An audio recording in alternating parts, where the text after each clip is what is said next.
Avivamento requer comprometimento.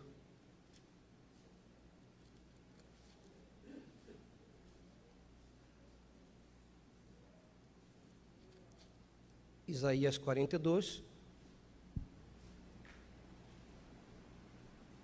verso 1 até o verso de número 9.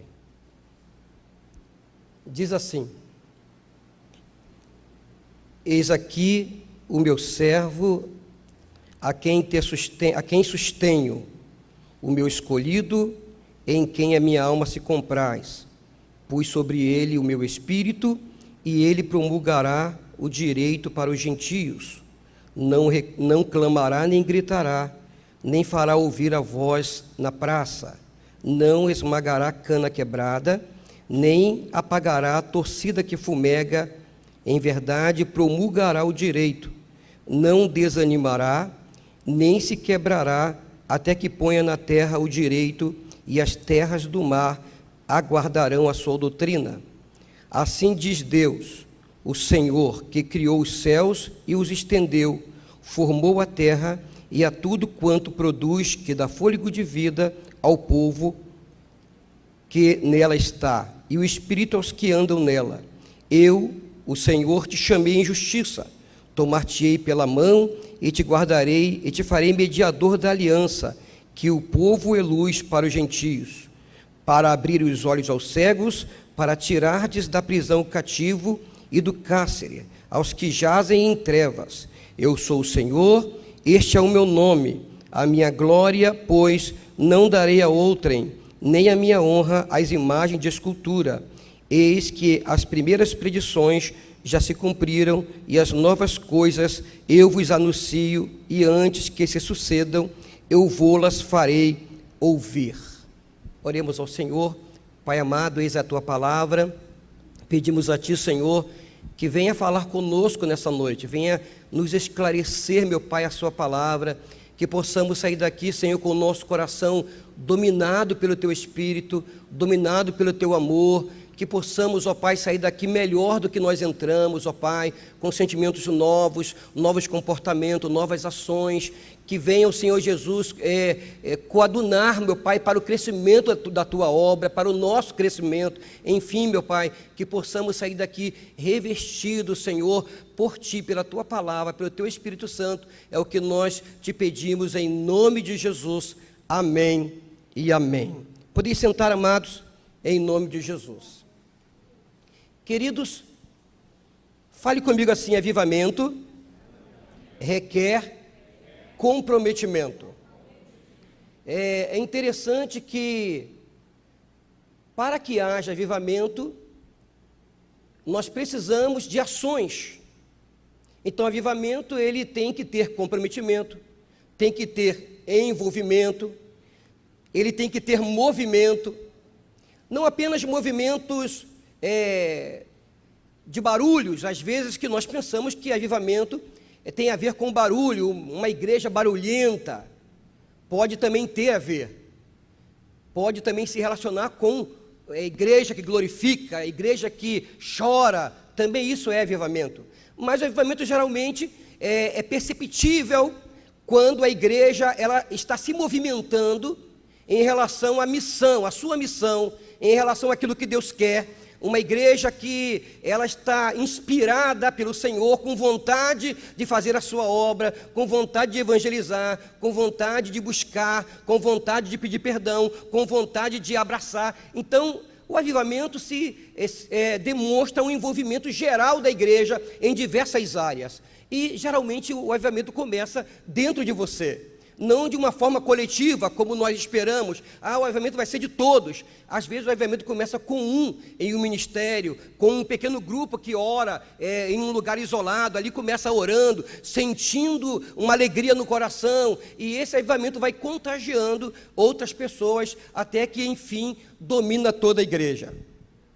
Mas o texto que nós lemos aqui, eu quero destacar que Isaías, ele vai mencionar que a glória de Deus, ela não pode ser dividida com outrem.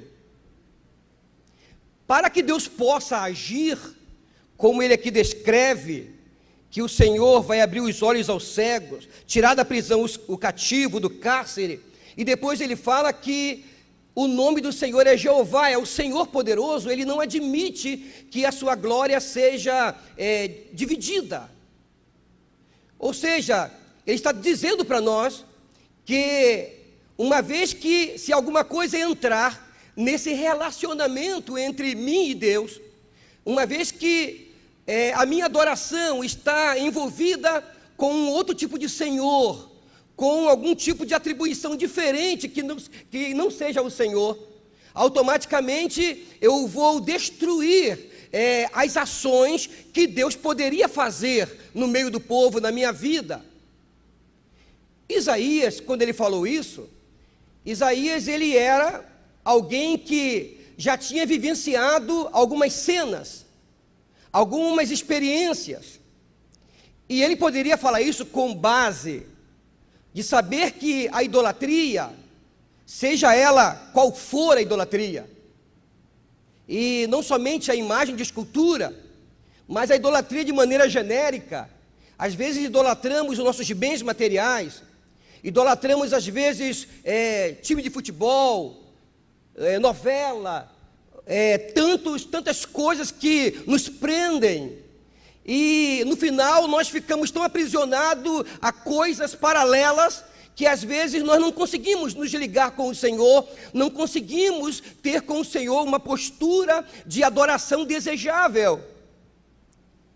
E o próprio Jesus dizendo no capítulo 6, verso 21 de Mateus, ele disse que aonde estiver o seu tesouro, aí estará o seu coração. Então Jesus estava dizendo que nós podemos ter tesouros paralelos que atrapalham a nossa comunhão, que atrapalham a nossa intimidade, e às vezes nós temos uma paixão tão grande por coisas paralelas, que nós não temos o mesmo pela obra do Senhor. É possível que um crente consiga faltar um culto para ir a um estádio de futebol, para torcer para o seu time favorito. É possível que isso aconteça. É possível que eu fique em casa por causa de uma novela que me prende, e com isso eu não consiga vir à igreja. É possível que eu faça tantas coisas e só apareça na igreja domingo. Eu tenho tempo para tudo, estou sempre cansado, mas todo dia eu durmo meia-noite, mas estou sempre cansado para as coisas de Deus. E essas coisas vão demonstrar que no meu coração está faltando alguma coisa. Ele não está repleto da graça de Deus, ele não está repleto da glória de Deus, ele não está repleto do avivamento que Deus deseja. O meu coração, ele é um receptáculo para muitas coisas, menos para a unção de Deus. Então tudo para mim é pesado, é cansativo, eu não faço com prazer, eu tenho uma palavra de desculpa para tudo. Quando eu falto, quando eu não venho à igreja, quando eu não sou ativo, quando eu não me envolvo, e não existe avivamento sem envolvimento. Avivamento vai requerer de você comprometimento. Comprometimento a ponto de você vencer a si mesmo, negar a si mesmo. E quando eu estava fazendo essa mensagem, e o Senhor ia me fazendo lembrar algumas coisas. No ano de 1994, algo muito forte aconteceu no cenário esportivo, que foi a morte do corredor Ayrton Senna. Irmãos, naquele tempo, era muito difícil eu conseguir ir à igreja no dia que tinha corrida de Fórmula 1. Por mais que o pastor se interessasse por mim, para me colocar à frente de uma classe, por mais que os professores, os líderes me procuravam, eu não conseguia ir para a igreja de manhã no dia que tinha corrida de Fórmula 1. Eu estava aprisionado por aquele grande líder automobilístico. Senna era como se fosse um herói nacional. E quando Senna dizia que ele via Deus no cockpit, aquilo parecia que era um doping para mim. Como crente, me fazia ficar mais preso ainda.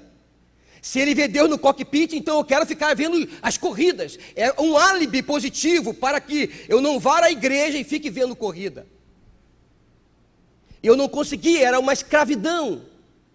Era uma sensação. Se tivesse corrida, eu tinha que faltar. E quando chegava a noite, eu também tinha que chegar atrasado, para esperar o jogo acabar, para chegar na igreja depois do jogo, porque não podia perder um minuto sequer do jogo. Mas aquela sensação de domingo de manhã, à noite eu conseguia até driblar um pouquinho, chegar atrasado, mas fazer meu papel de falsidade espiritual, de a igreja está em segundo plano, eu conseguia fingir. Pela manhã já não conseguia, eu faltava mesmo, porque a corrida era no horário da escola dominical, no horário do culto da manhã. E quando foi um domingo que eu faltei à igreja, no primeiro domingo de maio de 94, corrida lá em Imola, eu assisti naquela corrida, e Ayrton Senna era fantástico, porque se estivesse chovendo muito, aí é que ele corria muito, e aquilo me fazia ficar preso, vibrando, e de repente lá em Imola, como vocês sabem, ele passa direto numa curva, e quando ele bate naquele paredão, e quando eu vi a cabeça de Ayrton Senna virar para um lado, uma dor muito forte bateu no meu coração.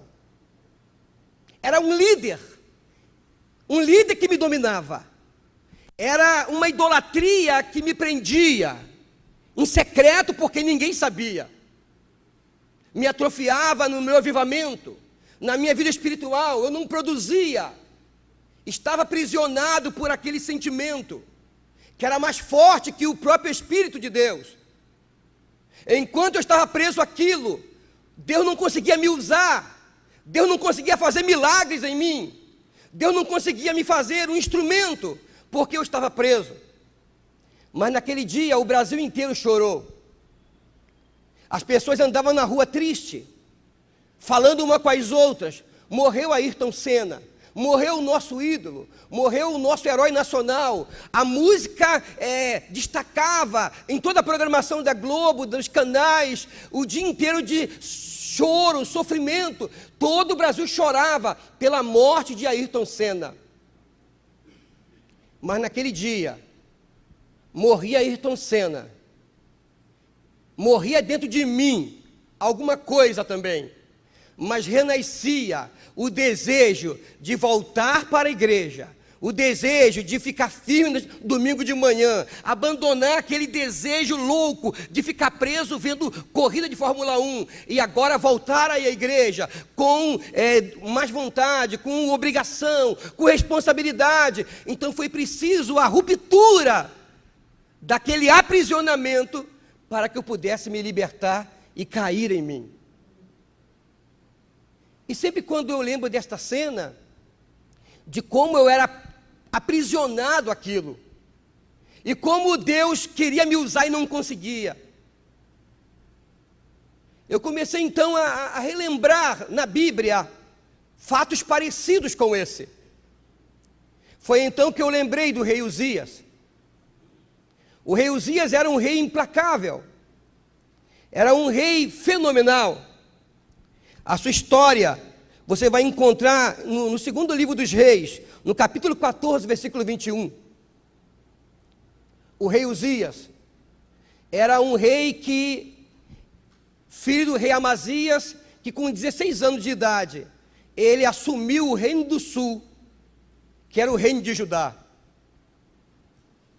O rei Uzias, também chamado de Azarias, ele era um rei inteligentíssimo. Diz a história que o rei Uzias, ele inventou armas de guerras moderníssimas para sua época. Catapulta que jogava pedras à distância e que conseguia jogar flechas à distância. O rei Uzias, com a sua alta inteligência e técnica de engenharia, ele conseguiu construir reservatórios de águas no deserto. Ele conseguiu também criar uma grande criação de gado. Ele aplicou na agricultura de grandes depósitos aonde pudessem guardar alimentos. Ele criou armas sofisticadas para os soldados, arcos, flechas, escudos. Tudo ele pensava. Ele era um rei fenomenal.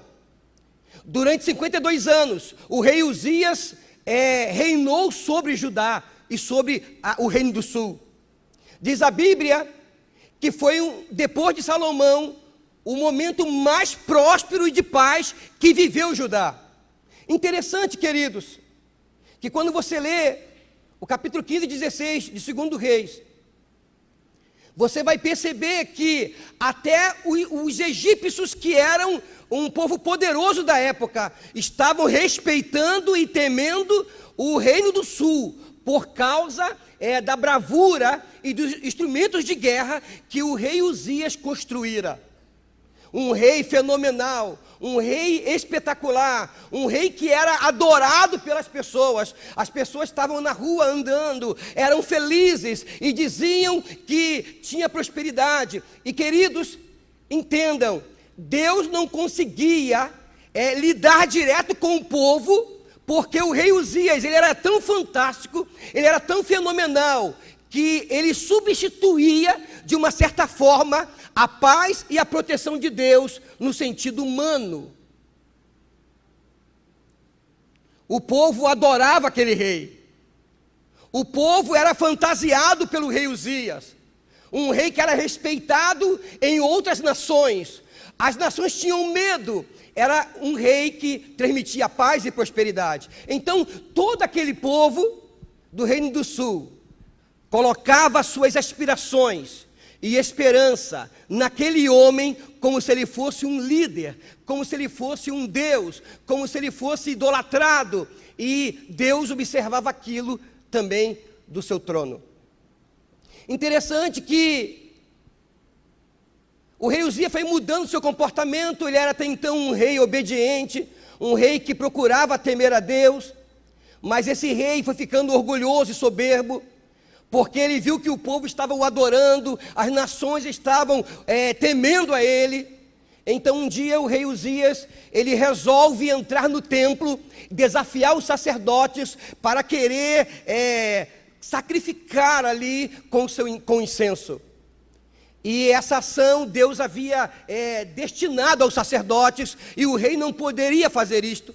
Então o rei Uzias, com a sua prepotência e arrogância, se achando maior do que tudo, até maior do que os sacerdotes, ele entra no templo e ele insiste, e de maneira brutal ele vai lá e oferece o incenso da sua maneira. Então Deus, com essa ação do rei Uzias, Deus permite que Uzias recebesse em seu corpo uma doença de lepra. Na mesma hora, a lepra entrou no corpo de Uzias, e diz a Bíblia que logo apareceu na testa, para que todo mundo pudesse ver a lepra na testa do rei Uzias. Uma vez com aquela lepra, Uzias teria que ficar isolado até a sua morte. Ele não poderia mais demonstrar sua glória, o seu poder, o seu sensacionalismo, tudo aquilo que ele representava. Agora estava destinado à morte, porque uma lepra o havia dominado por causa da sua arrogância e por causa da sua prepotência. E diz a Bíblia que o rei Uzias, mais alguns anos, ele morrera. E quando ele morre, o povo que adorava aquele rei, eu me lembro muito da morte da Ayrton Senna, quando eu lembro da morte do rei Uzias, porque o povo chorava, o povo lamentava pelas estradas, o povo estava desesperado, porque toda a esperança do povo não estava em Deus naquele momento, estava simplesmente na idolatria aquele homem, no seu bom governo, no seu bom reinado, na sua paz que ele construíra com as suas técnicas de engenharia, com a sua capacidade bélica. E o povo chorava, e o povo reclamava, murmurava pelo caminho. Foi uma dor nacional, um sofrimento de uma nação inteira pela morte do rei Uzias. Mas aí entra em cena, no capítulo 6, o profeta Isaías. O profeta Isaías, ele era primo do rei Uzias. Ele funcionava como um conselheiro do rei Uzias. Veja, o profeta Isaías, até o momento, Deus não conseguia usá-lo, porque parece que o rei Uzias, ele tinha um papel de doping, que dopava o povo. Nem Isaías, que era um profeta, um conselheiro do rei, Deus não conseguia usar Isaías, inaugurar nele um ministério, porque o próprio Isaías estava aprisionado, aquela sensação de paz, aquele rei que representava uma segurança para todos. Mas Isaías faz questão de dizer, no ano que morreu o rei Uzias. Por que ele faz questão de dizer? Porque naquele dia que morreu o rei Uzias, naquele ano, ele não fala o dia, fala só o ano. Ele vai para o tempo triste. E quando ele chega no tempo triste, ele se assenta no templo, lágrimas rolando. Ah, Senhor, morreu o rei Uzias. Senhor, morreu o rei Uzias, a nossa esperança, a nossa paz, a nossa segurança. E de repente, Isaías diz no capítulo 6, no ano em que morreu o rei Uzias, eu vi o Senhor assentado no alto e sublime trono. Disse ainda que o séquito do Senhor estava preenchendo o templo. Os serafins estavam acima dele. E cada um tinha 6 asas. Com 2 cobriam o rosto, com 2 cobriam os pés. E com mais 2 asas voavam. E clamavam uns para os outros, dizendo... Isaías até então não conseguia perceber nada de Deus. Mas naquele dia, o teto do templo se abre. E ele vê os anjos gritando para o Senhor. Santo, Santo, Santo é o Senhor dos exércitos. Toda a terra está cheia da sua glória. Ele tremeu e de repente os umbrais da porta se moveram com a voz do que clamava. E de repente o templo se encheu de fumaça. E ele com medo disse, ai de mim que vou morrer. Porque tenho ouvido a voz do Senhor, eu tenho visto o Senhor. Eu sou um homem de lábios impuros e habito no meio de um povo de impuros lábios. E naquele momento cheio de medo, um anjo, um serafim voou, foi até o altar, pegou uma brasa com uma tenaz e veio voando na minha direção. Eu tive medo e ele disse, olha, com esta brasa eu toco na sua boca, mudo a tua história, tira a sua iniquidade, eu faço de você uma nova pessoa, transformo você. Naquele mesmo instante, eu ouvi vozes que falavam, e no meio daquelas vozes eu entendi, quando disseram, quem há de ir por nós? A quem nós poderemos enviar? Quem está pronto para ouvir o chamado? Quem está pronto para atender na evangelização? Quem está pronto para atender no louvor, na oração? Quem está pronto para dizer, Senhor, estou aqui? E as vozes diziam, a quem enviarei? Quem há de ir por nós? Naquele mesmo instante diz a palavra, Isaías, eu dizendo, Isaías dá um grito, fica de pé e pula, diga, eu quero ir. Eis-me aqui, Senhor, envia-me a mim. Às vezes nós precisamos que morra alguma coisa em nós, para que possamos perceber a chamada, a vocação que Deus tem nos dado. Às vezes precisamos que alguma coisa se perca. Precisamos sair do nosso comodismo, dominado por alguma ação que nos prende. Precisamos sentir alguma dor na alma, um sentimento que alguma coisa precisa mudar. Talvez você não deva esperar que uma tribulação forte te faça enxergar os céus abertos. Talvez você não precise esperar que alguma coisa ruim te faça enxergar anjos voando. Mas tem hora que nós precisamos ser ajustados pelo sofrimento, pela perda, pela dificuldade, pela angústia, para que possamos enxergar o que Deus quer fazer na nossa vida. E às vezes pensamos que o Evangelho é apenas isso aqui, como se fosse uma brincadeira de ir para casa e vir para a igreja. E continuamos a nossa vida simples, vindo para a igreja quando nós queremos, fazendo a obra de Deus quando nós queremos, sem se importar com a nossa vocação, com aquilo que Deus nos deu, com o nosso chamado, com aquilo que Deus quer fazer conosco. Deus está querendo levantar nesse lugar um grande exército avivado. Levanta sua mão comigo assim, por favor. Diga assim, ó, Deus está querendo usar a minha vida, mudar a minha vida. Você pode aplaudir o Senhor por isso?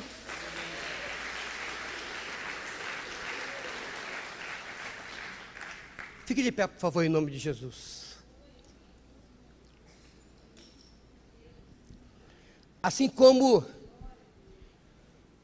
eu precisei passar por aquela ruptura espiritual da morte de um ídolo que me prendia, assim como Isaías só pôde enxergar a missão dele quando o seu primo, que o dominava pela braveza, pela grandiosidade, morrera. Assim também, às vezes, nós precisamos, para que Deus nos use de verdade. Talvez você precisa passar pelo ensino da angústia ou da tribulação. Talvez você só perceba que você vai ser usado por Deus quando alguma coisa está ruim em você. Que não seja assim. Que você compreenda que Deus quer te usar, não pela dor ou pela perda, mas que você perceba isso de maneira natural em você. Dizendo, eu quero ser usado pelo Senhor. Eu quero buscar o avivamento. Eu quero buscar o sentimento de fazer a obra. Eu não quero ser aquele crente morno que vem para a igreja e volta para casa sem que nada consiga mexer na minha alma, nada consiga alterar os meus sentimentos. Não é isso que Deus quer. Deus está querendo fazer transformações profundas na sua vida. Eu quero convidar você que tem sede de avivamento, você que quer ser usado por Deus de uma forma que você nunca foi usado, por favor, querido, em nome de Jesus, eu quero que você saia do teu lugar e venha até aqui em nome de Jesus. Você fala, Senhor, eu quero ser usado. Senhor, eu quero estar avivado. Senhor, eu quero ter sentimento pelas almas. Eu quero ter sensibilidade pelas pessoas que estão perecendo. Senhor, eu quero ser um voluntário na sua casa. Senhor, eu quero ser usado por Ti. Eu não aguento mais essa vida que eu levo, uma vida de um crente que parece que não está ligado a nada, de um cristão que não tem compromisso com nada. Ah, Senhor, tudo para mim é razão de desculpa. Eu não venho à igreja porque estou cansado, mas durmo 1 da manhã. Ah, Senhor, eu não vou fazer a Tua obra porque eu estou com dor, mas eu vou para shopping, eu vou para a praia, para tudo quanto é lugar, mas a Tua obra eu não faço. Ah, Senhor, eu não posso ir para a Tua casa porque eu tenho que ir para a casa de praia, eu tenho que viajar, e você nunca tem tempo de fazer a obra de Deus. Hoje é o dia da cobrança. Deus está te cobrando. Eu quero te usar agora. É agora, não é amanhã, nem depois da manhã, é agora. Não podemos esperar perder alguma coisa para renascer.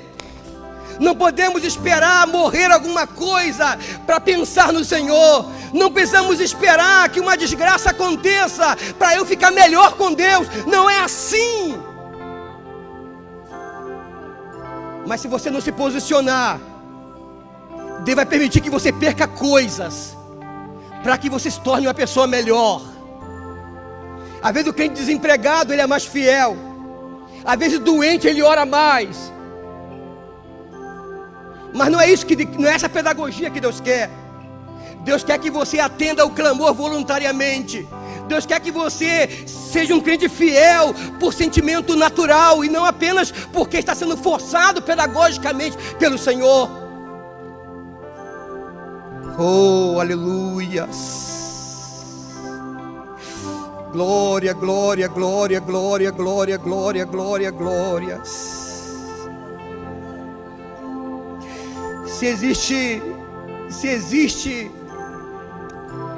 alguma coisa viva em você aí ainda, se existe alguma coisa viva dentro de você, chegou a hora de você orar ao Senhor. Se tem alguma coisa viva em você que te move ainda, um sentimento lá longe pela obra, é a hora de você orar e falar: Senhor, é agora, Senhor, é agora. Toca em mim, Senhor, toca em mim, Senhor, toca em mim, Senhor. Mexe na minha alma, Senhor. Mexe nas minhas estruturas, Senhor. Mexe na minha vida, Pai. Eu quero ser um cristão melhor. Eu quero trabalhar na tua obra de maneira melhor. Ah, Senhor, mexe na minha estrutura. Oh, aleluia. Começa a glorificar ao Senhor aí, começa a glorificar. Isaías ficou maravilhado quando a casa se encheu de fumaça. Os umbrais se mexeram das portas. Mas já há um barulho aqui, irmãos, há um barulho de muitas vozes aqui, crentes glorificando a Deus. Há um barulho aqui de crentes que já estão chorando diante do Senhor. Há um barulho aqui de crentes que estão dizendo: Senhor, eu quero ser usado. Já há um barulho aqui de cristãos que desejam melhorar. Oh, aleluia. Senhor Jesus, eis aí, Senhor, a tua igreja, meu Pai. Senhor, nós precisamos melhorar. Precisamos, ó Pai, sair desse modo automático que vivemos. É como se tivéssemos programado, Senhor, para vir à sua casa e voltar para casa vazios. Não lembrar da mensagem, não lembrar dos louvores, não recordar de nada que é do céu. Voltamos para casa preocupado com um jogo, preocupado com um filme, preocupado com os nossos dilemas e problemas, e não conseguimos recordar que os céus podem se abrir e anjos podem voar em nossa direção. Assim como aquele anjo voou na direção de Isaías, Pai. Que possa vir agora o Teu Espírito Santo, Senhor, tocar em cada um com brasa viva e mexer na estrutura espiritual de cada um de nós nessa noite. Vai tocando agora, Jesus. Vai tirando, Senhor, a incredulidade. Vai tirando, meu Pai, o sentimento, ó Pai, de ociosidade espiritual. Vai tirando, Senhor, todo o sentimento de negativismo. Sentimento, meu Pai, que leva essa pessoa para trás. Ela não consegue avançar na vida espiritual. Dons, Senhor, que estavam perdidos, sejam restaurados. Dons que não funcionavam mais, volte agora a funcionar a pleno vapor em nome de Jesus.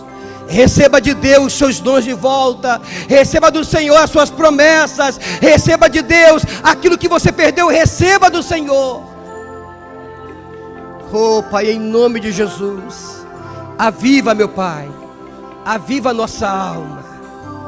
Aviva, Senhor, é o que nós te pedimos, em nome de Jesus. Olhe para cá, querido, olhe para cá, olhe para cá. Diga assim comigo, por favor. Diga assim: Jesus. Diga forte para estremecer o inferno. Diga: Jesus, eu reconheço minhas limitações, mas nesta noite estou olhando para cima, contemplando os céus abertos, A partir de hoje, eu quero mudar minha maneira de ser. Porque o teu Espírito já mexeu em mim. E a partir de hoje, eu serei frutífero ainda mais. Em nome de Jesus. Em nome de Jesus. Então aplauda ao Senhor, querido. Deus te abençoe. Em nome de Jesus.